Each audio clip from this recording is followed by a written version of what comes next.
오늘은 다윗과 요나단의 마지막 모습을 나타내는 본문입니다. 다윗과 요나단은 서로 언약을 맺었고, 요나단의 말대로 다윗은 들판의 바위에 숨었고, 새 달이 시작되는 첫 번째 식사라는 의례적으로 중요한 시간에 사울은 식탁에 앉았습니다. 왕은 벽을 뒤에 두고 앉았고, 식탁 주위에는 요나단, 아브넬, 그리고 다윗의 자리가 있었습니다. 물론 다윗의 자리는 비어 있었습니다. 초하루에 있는 이 절기 축제는 국가적인 행사여서 주요한 인물들의 부재를 모든 사람이 알아차릴 수 있었습니다. 하지만 고대 이스라엘에는 의례상 부정한 이유로 참석하지 못하는 경우가 항상 있었습니다. 이것은 정결 규례에 대한 문제 때문이었습니다.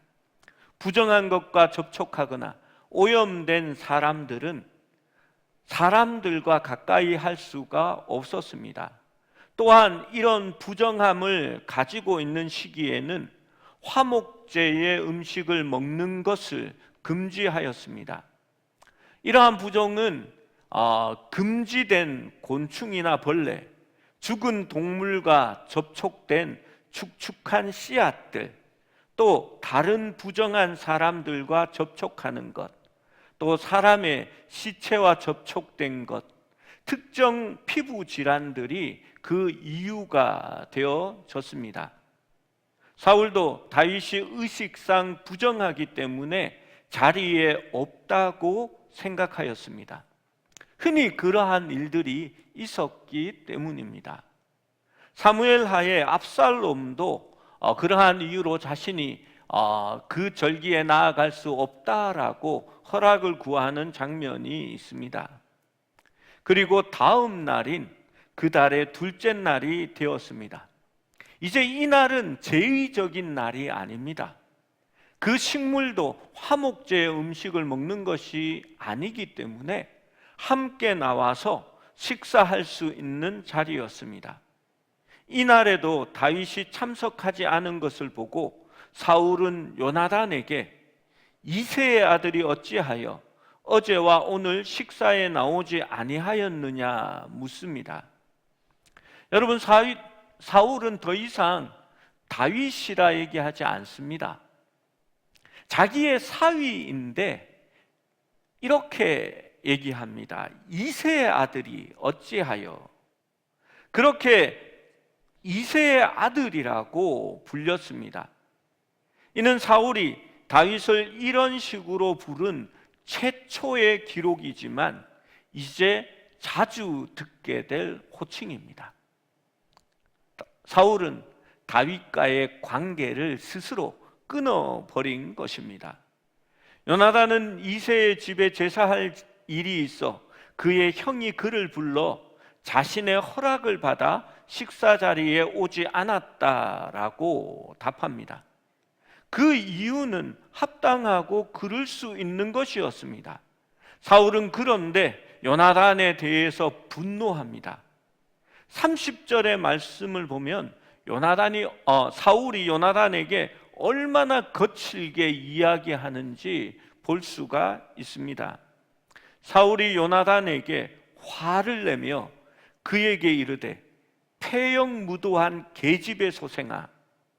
여러분, 욕은 항상 부모를 빗대어 하게 됩니다.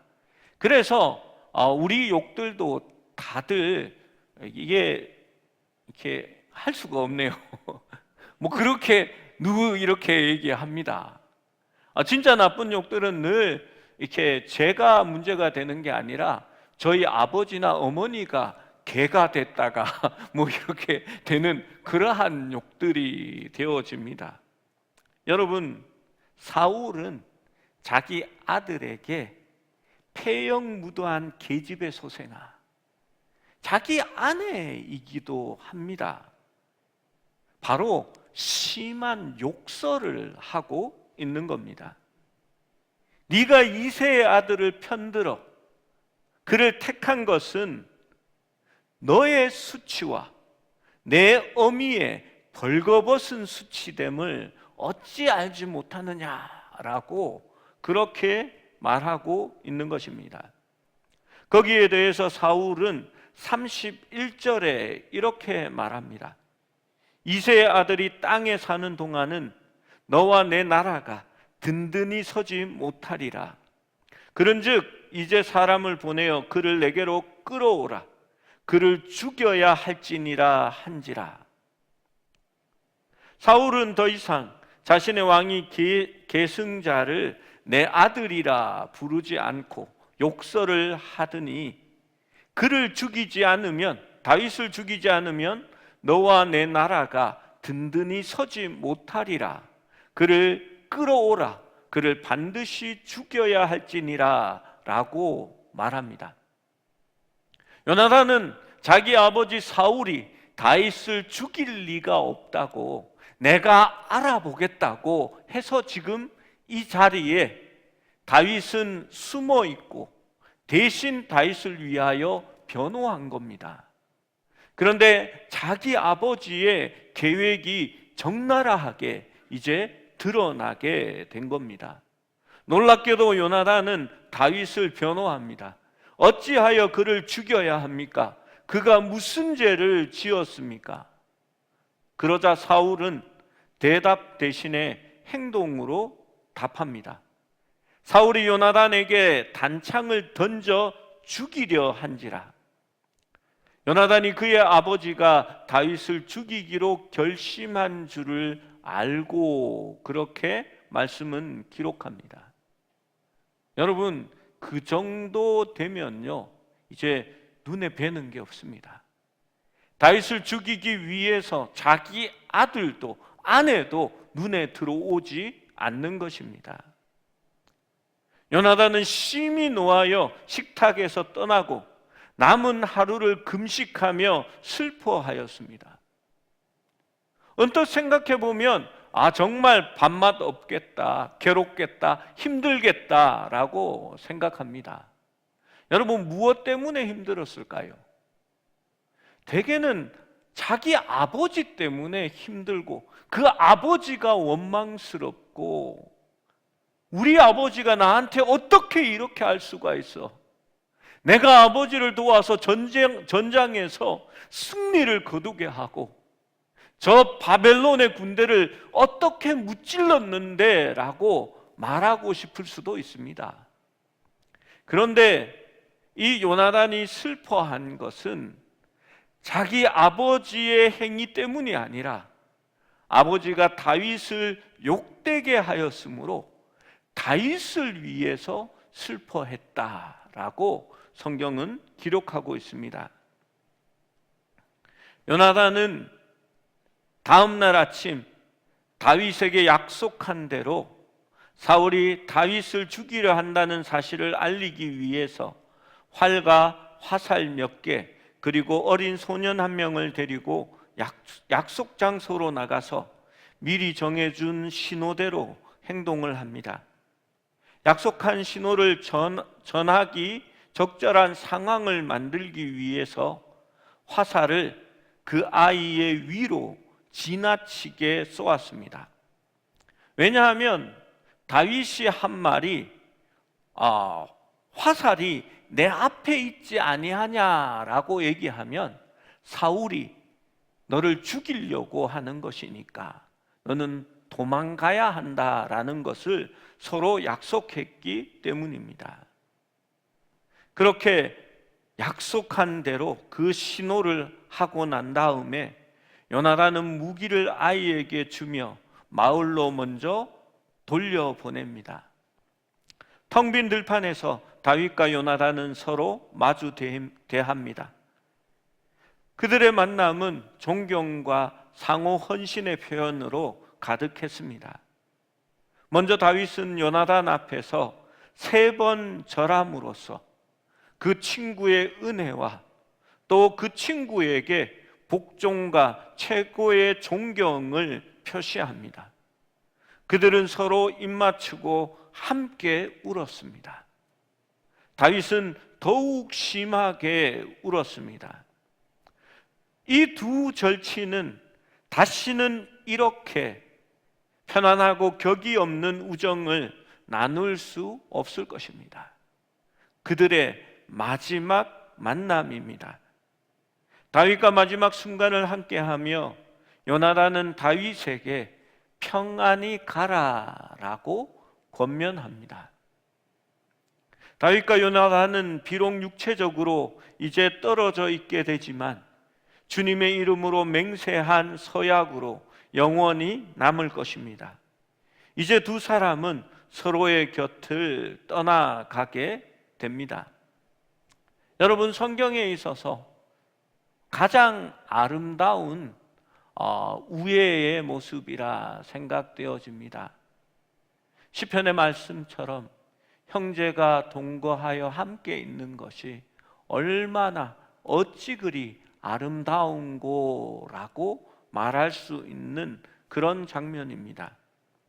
다윗과 요나단은 우정을 넘어선 사랑의 관계라는 생각이 듭니다. 여러분, 성경을 보면 형제끼리도 경쟁하고 다투고 질투하고 싸우는 것을 늘 처음부터 계속해서 보게 됩니다. 그것은 가인과 아벨 때부터 이어졌고요, 에서와 야곱도 마찬가지였고요, 많은 왕들의 왕자들이 서로를 죽이고 그 왕위를 찬탄하려고 얼마나 많이 싸웠는지 우리는 역사와 성경을 통해서 보게 됩니다. 여러분, 우리의 역사를 보십시오. 우리 민족에 늘 있었던 것은 사화와 당쟁입니다. 지금은 어떻습니까? 저는 지금도 정당들이 대한민국의 발전과 조국의 영광을 위하여 우리의 정당이 존재한다라고 말하는 것을 듣지 못했습니다. 그들은 늘 이렇게 말합니다. 다음 정권을 우리가 찬탈하기 위해서 우리가 이렇게 한다라고 그렇게 대놓고 이야기합니다. 그것이 자기들의 목적이 되어지면 여러분, 잘하는 것도 잘한다고 얘기하겠습니까? 무엇이든지 꼬투리 잡아서 그것을 나무라고, 문제가 있고 잘못한 것이고, 잘한 것은 예전에 우리가 잘해서 그게 남아 있는 거라고 얘기하고 그렇게 하지 않겠습니까? 여러분, 그것은 진정한 우정이나 사랑이 아닙니다. 이 다윗과 요나단을 보면요, 함께 할 수 없는 사람인 것처럼 보여집니다. 하나님께서 요나단이 차지할 그 왕자를 다윗에게 준 겁니다. 어쩌면 서로는 원수지간이 될 수도 있었습니다. 절대로 다윗을 풀어놓지 말아야 하고 다윗을 감시하고 옥죄어야만이 요나단은 자기의 자리를 차지할 수 있는 겁니다. 기왕살이를 보내든지 아니면 저 낙도 섬에 가두어서 다시는 육지를 밟지 못하도록 막아야 하는데 요나단은 그렇게 하지 않았습니다. 왜냐하면 하나님이 그를 세우신다라는 것을 알고 믿었기 때문입니다. 저는 이들의 관계를 보면서 고린도전서 13장의 사랑의 말씀이 생각이 났습니다. 사랑은 오래 참고, 사랑은 온유하며, 시기하지 아니하며, 사랑은 자랑하지 아니하며, 교만하지 아니하며, 무례히 행하지 아니하며, 자기의 유익을 구하지 아니하며, 썩내지 아니하며, 악한 것을 생각하지 아니하며, 불의를 기뻐하지 아니하며, 진리와 함께 기뻐하고, 모든 것을 참으며, 모든 것을 믿으며, 모든 것을 바라며 모든 것을 견디느니라. 요나단은 다윗을 향하여 그러한 마음들을 가지고 있었습니다. 진정한 사랑하는 친구는 서로를 이용할 목적으로 생각하지 않습니다. 나의 유익을 위해서 상대의 희생을 강요하지 않습니다. 넉넉한 마음으로 하나님의 이끄심을 함께 바라보고 약점을 잡거나 흠집을 내려 하지 않고 그들의 마음을 알아주며 그 삶의 어려움을 이해하고 가장 어려울 때에 함께 있어주고 울어줄 수 있는 사람이 진정한 친구가 되어지는 겁니다. 요나단은 다윗이 자신이 앉아야 할 왕자를 위한 기름 부음을 받았음을 인정합니다. 그래서 그는 폭력과 질투, 시기의 길을 거부하고 기꺼이 사랑과 섬김의 길을 선택합니다. 또한 다윗은 요나단과 맺은 우정의 언약을 통해 안전하게 보호를 받게 되는 것입니다. 여러분에게는 다윗과 같은 혹은 요나단과 같은 친구가 있습니까? 지금 내 머릿속에 누구라는 그러한 하나님 안에서의 그러한 친구가 있는지 궁금합니다. 누구라고 말할 수 있다면 정말 당신은 행복한 사람입니다. 그런데 예수님은 좀 더 다르게 얘기하십니다. 율법학자가 예수님께 묻습니다. 자기를 옳게 보이려고 예수님께 내 친구는 누구입니까? 나의 이웃은 누구입니까? 이렇게 묻습니다. 여러분, 그 말에는 의도를 가지고 있습니다. 율법학자의 친구는 바리새인이겠고 때로는 제사장이겠으며 권력을 가진 사람일 것입니다. 그들은 그들끼리만 교제하고 함께 했기 때문입니다. 예수님은 그때 무슨 얘기를 꺼내셨는지 아시지요? 사마리아인의 이야기를 꺼냅니다. 여러분, 우리는 그 이야기를 선한 사마리아인의 이야기라고 말합니다.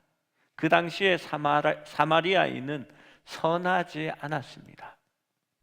그들은 혼혈 인종이었고 이스라엘의 성전을 재건할 때에 방해하였고 또 하나님의 법을 따르지 않고 스스로 나가서 따로 우상을 섬기는 그러한 사람들이었습니다.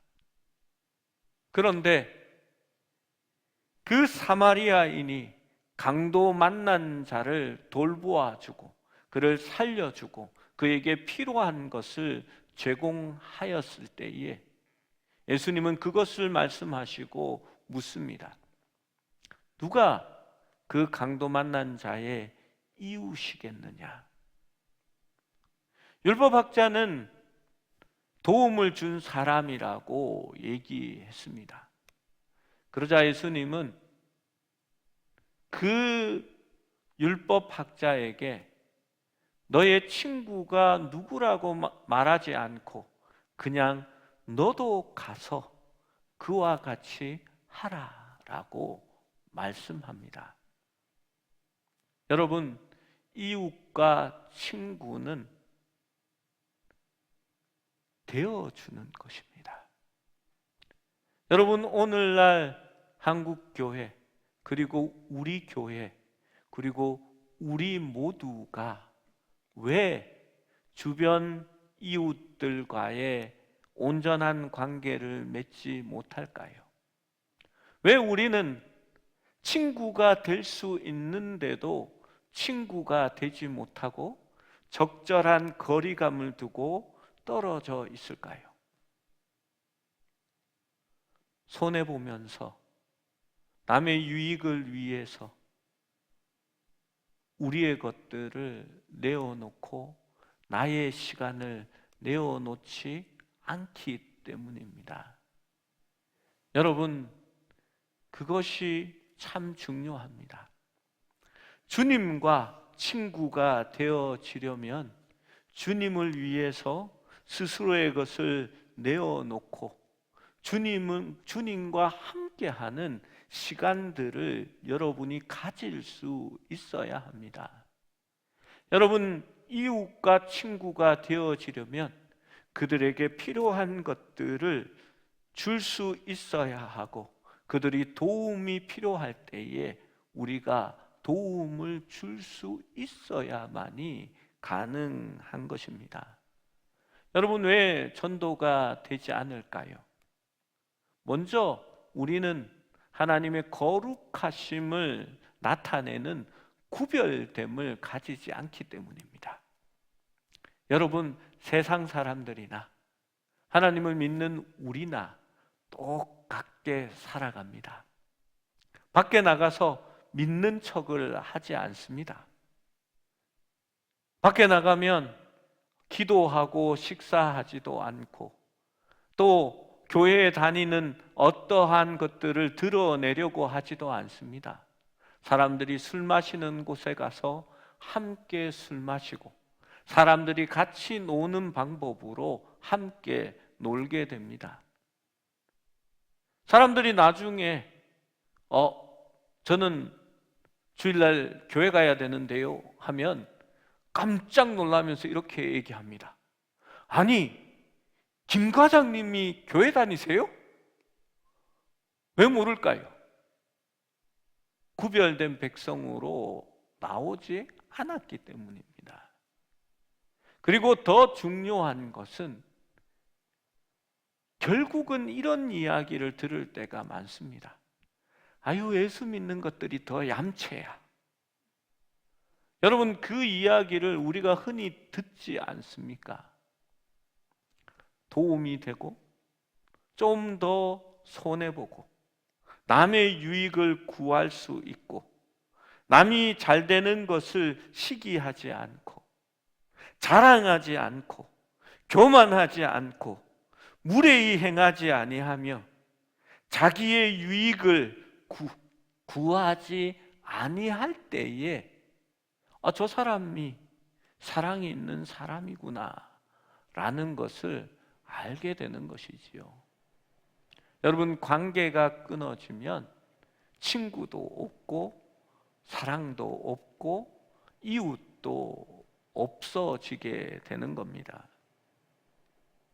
예전에 어떤 교회에 이렇게 그 교회는 권사가 되면 무조건 구역장을 하게 하고 성도들을 데리고 집에 모여서 성경 공부를 하고, 그리고 교회에 나와서 또 그 성경 공부를 하기 위해서 또 교육을 받아야 됩니다. 그게 너무 힘드니까 성도들이 불평을 많이 했습니다. 그런데 그 목사님이 이렇게 얘기했습니다. 만약에 여러분이 부녀의 회장을 맡든지 통장이나 반장을 이렇게 맡게 된다면 거기에서 특별히 빼주겠다라고 얘기를 했습니다. 왜냐하면 믿지 않는 사람들과 만날 수 있는 접점이 생기는 겁니다. 그리고 그것을 위해서 더 많이 수고하고 봉사하고 노력하면 그들의 진정한 이웃이 되고 반드시 그들을 전도할 수 있는 기회를 얻게 될 것이다 라고 말씀하셨습니다. 여러분, 정말 죄송한 얘기고 듣기 싫은 얘기라는 거 제가 알고 있는데요, 한간에 이런 얘기들이 있습니다. 이렇게 늙은 닭은 알을 놓지 않는다라는 이야기입니다. 무슨 얘기인지 아십니까? 교회에 오래 다닌 사람들은 이미 이렇게 관계가 다 단절돼 버렸습니다. 교회에만 나오고요, 교회 성도들끼리만 친하고 교회 모임에만 열심히 다니기 때문입니다. 그래서 전도합시다라고 얘기해도 전도할 사람이 사실 없어요. 요즘 같은 세상에 길에 있는 사람한테 전도지 하나 주면서 교회 나오십시오 하면 교회 나오는 사람 없습니다. 그러나 그렇게 하는 것은 무엇 때문에 하는 건지 압니까? 누군가가 관계로 열심히 다 전도해가지고 이제 한 번만 더 찌르면 믿을 쯤 됐을 때, 그때에 교회 나오세요? 하고 이렇게 주면 안 그래도 교회 나가려고 했는데 하고 이렇게 나오는 겁니다. 물론 씨 뿌리는 자가 따로 있고 거두는 자가 따로 있는 것이 성경의 원리이기도 합니다. 그런데 처음 믿은 사람들은요, 아직 주변에 안 믿는 사람들이 많습니다. 그리고 그들과 함께 어울리는 사람들도 많습니다. 처음 믿었을 때 조금만 변하면요, 사람들이 너 교회 가더니 확실히 사람이 변했다? 하는 그런 이야기를 하고 또 그런 이야기를 듣게 되는 겁니다. 그러면 밥을 한 끼만 사줘도 그래, 나도 교회 한번 나가볼게 하면서 따라오게 되는 겁니다. 여러분, 지금껏 사귀어온 정말 다윗과 요나단 같은 그런 친구가 있으면 정말 좋겠지요. 그렇지 않다면 그런 친구를 만들기 위해서 좀 노력하고 또 힘을 내서 더 많이 사랑하시면 좋겠습니다. 이런 얘기하니까 과거의 생각이 납니다. 저랑 별로 친하지 않은데 저는 그 친구가 좀 이기적이라고 생각하는데 그 친구가 저랑 둘도 없는 친구라고 막 이렇게 얘기를 하면서 우리는 정말 친한 친구야 막 이렇게 얘기를 하더라고요. 그렇게 생각해 주니까 좋다 생각했는데 이렇게 얘기합니다. 내가 다윗이고 애가 요나단이라고. 그리고 그 친구가 나중에 4명이 됐습니다. 그래서 이렇게 그 모임을 이렇게 우리 사메아라고 하자 뭐 이렇게 얘기를 하더라고요. 그래서 사메아가 뭔데 이러니까 사드락, 메삭, 아베느고를 얘기하는 거랍니다. 그런데 다니엘은 어디 갔냐 하니까 다니엘은 자기래요. 여러분, 이러면 상대를 높여주는 게 아니고 이용하고 어쩌면 이렇게 자기를 돋보이려고 하는 것일 수도 있습니다. 여러분, 낮아질 수 있어야 됩니다. 우리는 섬기는 자가 큰 자라는 것을 늘 기억할 수 있어야 합니다. 여러분, 함께 모이면 모든 사람과 더불어 어울릴 수 있도록 자신이 통로가 되어질 수 있어야 합니다.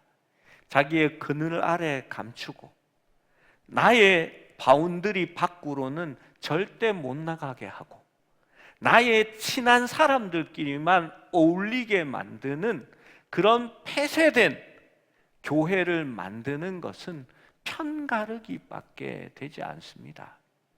여러분, 새 가족이 들어오면요, 그 사람이 부족하더라도 더 세워주고 내가 섬김으로 인하여 그가 돋보이게 되고 나 때문에 나랑 친한 것이 아니라 교회의 모든 사람들과 또 특별히 주님과 더 친한 사람들이 되어지도록 만들어주는 것이 우리 모두가 해야 할 일인 줄로 생각되어집니다. 여러분, 다윗과 같은, 요나단과 같은 그러한 사람들이 되어 주시기를 주님의 이름으로 축원합니다.